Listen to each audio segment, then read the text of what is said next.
안녕하세요 여러분. 오늘의 흥미로운 영상 내용은 중국의 새로운 무역협상과 강경 대응 준비 완료, 그리고 재난으로 피해를 입은 지역에서 모듈식 주택을 주류로 만들기 위한 서두름에 관한 것입니다. 우선 좋아요 버튼을 누르고 채널 구독 및 알림 설정 또 잊지 마세요. 여러분의 관심과 지지가 저희에게 큰 힘이 됩니다. 첫 영상은 월스트리트 저널이 보도한 아주 중요한 국제 경제 뉴스를 전해드립니다. 바로 중국의 새로운 무역협상가 허쟁쿠이가 본격적인 무대에 올랐다는 소식입니다. 그는 시진핑 주석의 핵심 측근이자 베이징의 경제 수문장으로 이번 미중 무역 전쟁에서 강경한 태도로 주목받고 있습니다. 이번 무역 전쟁은 단순한 관세 갈등이 아닙니다. 트럼프 대통령과 시진핑 주석, 두 강대국 지도자의 철학과 전략이 충돌하는 새로운 양상의 대결입니다. 지난 5월 제네바에서 중국의 허쟁쿠이 부총리는 트럼프 행정부의 대표들과 만나 90일간의 무역 휴전에 합의했습니다. 일시적인 평화였죠. 하지만 이후 중국은 미국이 요청한 히토류 수출 허가를 지연시키며 갈등의 불씨를 다시 짚었습니다. 미국은 이에 대해 반발하고 있습니다. 화웨이의 특정 인공지능 칩 사용에 대한 경고와 중국, 유학생 비자 제한 등이 다시 논란이 되며 양국의 신경전은 더욱 거세지고 있습니다. 트럼프 대통령은 이 상황을 직접 해결하고자 시진핑 주석과의 전화통화를 추진 중이며 백악관은 빠르면 이번 주 내로 통화가 이뤄질 수 있다고 밝혔습니다. 이번 협상의 핵심은 분명합니다. 중국은 더 이상 미국의 압력에 굴복하지 않겠다는 의지를 명확히 하고 있으며 그 선봉에 선 인물이 바로 허쟁쿠이입니다. 그는 과거와는 다르게 미국에 영합하지 않겠다는 시진핑의 지침을 철저히 따르고 있습니다. 트럼프 대통령의 첫 임기 당시 미국과 협상을 진행한 류어 부총리는 비교적 온건하고 실용적인 인물이었습니다.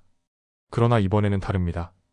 시진핑 주석은 강한 통제력을 가진 인물을 앞세워 중국의 전략적 자립과 기술 주권을 지키겠다는 뜻을 분명히 했습니다.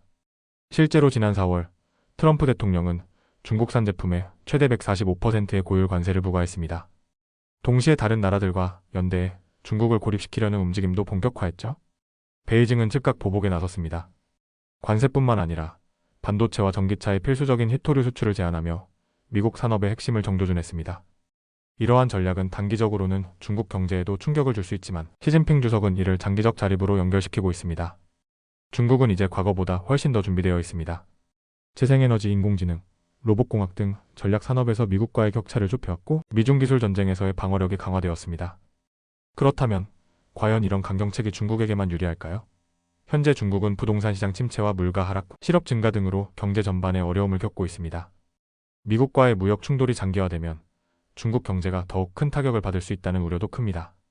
하지만 정치적으로는 시 주석이 물러서기 어렵습니다.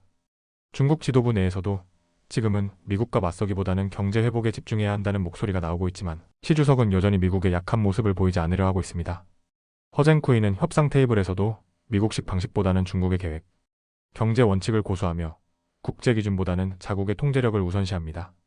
그는 히토류 자석의 수출을 개별 허가제로 바꾸며 실질적으로 미국 기업들의 공급망을 조여왔습니다. 이는 서방의 자동차 및 첨단 제조업체들에게는 큰 압박입니다. 게다가 중국은 미국에 대해 다시 한번 농산물 및 에너지 구매, 제조업, 투자 확대 등을 제한하면서도 반대로 미국이 꼭 필요한 기술과 칩의 수출 규제를 완화하라고 요구하고 있습니다. 이른바 상호 실익 교환 전략입니다. 이번 협상에서 중국의 목표는 단순히 관세를 피하는 것이 아닙니다. 트럼프 대통령의 첫 임기 말에 체결된 1단계 무역 협정처럼 일방적인 양보는 없을 것이라는 입장을 분명히 했습니다. 당시의 협상가는 류어 부총리였습니다. 영어에 능통하고 서구식 경제 원칙에 익숙했던 그는 서방의 개방적인 개혁가로 평가받았지만 현재 중국 내에서는 무명에 가까운 인물로 남아있습니다. 왜냐하면 그가 체결한 1단계 협정은 중국 내에서 굴욕적이라는 평가를 받았기 때문입니다. 이번엔 다릅니다. 시 주석은 전쟁을 원하진 않지만 양보 없는 협상도 원하지 않습니다. 허쟁쿠이와 그의 팀은 철저히 중국 중심의 프레임으로 미국과 다시 싸울 준비를 마쳤습니다. 지금 미중 간의 무역 갈등은 단순한 경제 문제가 아니라 두 나라의 세계 패권 경쟁이 깊이 얽힌 국제 정치의 대결입니다. 그 중심에 선 인물들이 누구이며 어떤 전략을 펼치고 있는지를 아는 것은 우리에게도 중요한 정보가 됩니다.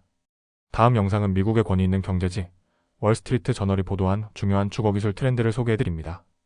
바로 자연재해 이후 더 빠르고 저렴한 방법으로 집을 다시 짓는 모듈식 주택과 3D 프린팅 건축의 부상입니다. 2023년 하와이 마우이를 덮친 대형 산불, 그리고 미국 전역에서 빈번해진 허리케인과 산불 피해.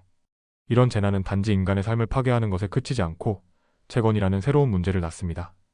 그런데 지금 이 문제에 도전장을 내민 새로운 건설업계 주인공들이 나타났습니다. 바로 하피홈즈, 아이콘, 리프레임 시스템즈 같은 대한 건축 회사들입니다. 먼저 캘리포니아 알타데나로 가보겠습니다. 어릴 적 살던 집을 산불로 잃은 제리 카마릴로 씨는 기존 방식으로 집을 재건하려 했습니다.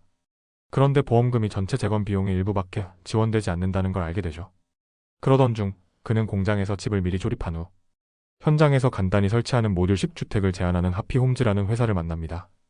기존 방식보다 무려 20만 달러가 싸고 짓는 데 걸리는 시간도 절반. 거기에다 화재 전과 똑같은 외관까지 보장한다는 설명에 그는 바로 계약을 결정합니다. 그렇다면 모듈식 주택이란 정확히 무엇일까요? 공장에서 주택의 큰 구조를 만들어 현장에 옮겨 설치하는 방식입니다. 비바람과 인력 부족에 덜 영향을 받고 자재를 대량 구매할 수 있어 비용도 낮출 수 있습니다. 3D 프린팅 기술을 활용하는 경우도 있습니다. 대표적인 회사는 텍사스에 본사를 둔 아이콘입니다. 거대한 로봇이 콘크리트를 층층이 쌓아 주택 구조를 만드는 방식인데요. 이 회사는 재난 지역에서 수백 건의 건축 문의를 받고 있다고 전했습니다. 특히 로스앤젤레스와 플로리다 같은 재난 취약 지역으로의 확장을 준비하고 있습니다. 로스앤젤레스도 상황은 비슷합니다. 억만장자 개발자 리카루소가 만든 재건 비영리 단체 스테드패스트 LA는 모듈식 업체 사마라와 협력해 저소득층, 산불 이재민들에게 수십 채의 집을 무료로 제공하고 있습니다. 로스앤젤레스 시장실도 12곳 이상의 대체 건축 기업과 협의하며 이 산업에 공식적으로 문을 열고 있습니다. 리프레임 시스템즈는 인공지능과 로봇을 활용한 마이크로 팩토리에서 집을 짓습니다. 이 회사는 캘리포니아에서의 수요 급증에 따라 1년 반 일정을 앞당겨 공장을 짓고 현지 인력을 고용할 계획입니다. 이제 재난지역에서는 공장에서 지은 집이 일반 건설보다 더 빠르고 저렴하다는 점에서 점점 주목을 받고 있습니다. 무엇보다도 건설 인력 부족이 만성화된 지금 공장형 시스템은 그 자체로 하나의 해답이 되고 있습니다. 하와이도 예외는 아닙니다. 작년 마우이 산불로 주택이 불탄 이후 무려 100개가 넘는 모듈식 주택 기업이 하와이 시장에 진입했습니다. 주정부는 5개 회사에 450세대의 임시주택 건설을 요청했고 이전까지 하와이에서 활동한 적 없던 회사들이 그 주인공이 되었습니다. 하와이주 인적서비스부의 조셉 캄포스 부국장은 이렇게 말했습니다. 우리는 이제 전통적인 방식 외에도 대안이 있다는 걸 이야기할 수 있게 됐습니다. 그만큼 관점이 바뀌고 있다는 뜻입니다. 하지만 이 새로운 흐름에도 한계는 존재합니다. 과거 모듈식 주택은 품질이 낮다는 오명을 뒤집어섰고 많은 기업이 파산하거나 실패를 경험했습니다. 대표적인 사례가 바로 기술건설 스타트업 카테라입니다. 소프트뱅크를 비롯한 거대 투자자들로부터 30억 달러를 끌어모았지만 대량 생산의 세부 구조를 파악하지 못한 채 파산하고 말았습니다. 이 때문에 많은 이들이 여전히 모듈식 주택을 불신하고 있는 것이죠. 그래서 요즘 기업들은 직접 공장 견학을 제공하거나 실제 시공된 건물을 보여주는 등 이미지 개선에 총력을 기울이고 있습니다. 카마릴로 씨도 하피홈즈의 유타 공장을 직접 보고 나서야 확신을 가졌다고 말했습니다. 직접 가서 진짜인지 확인해야만 했어요. 또 하나의 문제는 운송 비용입니다. 집을 공장에서 만들더라도 이를 현장으로 운반하는 데 드는 비용이 상당합니다. 대규모가 아닌 이상 현장에서 직접 짓는 것보다 싸지 않을 수 있다는 지적도 있습니다. 예를 들어 로스앤젤레스의 저소득층 주택 개발사 윌리엄스 리빌드는 매년 150채씩 주택을 건설할 계획이지만 비용 효율성 면에서 아직 갈 길이 멀다고 밝혔습니다. 하지만 이 모든 어려움 속에서도 대한건축은 지금 새로운 기회를 맞이하고 있습니다. 로스앤젤레스의 주택개발업체 솔러 임팩트는 모듈식 주택 승인 절차를 신속화하기 위한 주 법안을 지지하고 있으며 CEO 마틴 무오토는 이렇게 말합니다. 위기를 결코 낭비하지 마세요.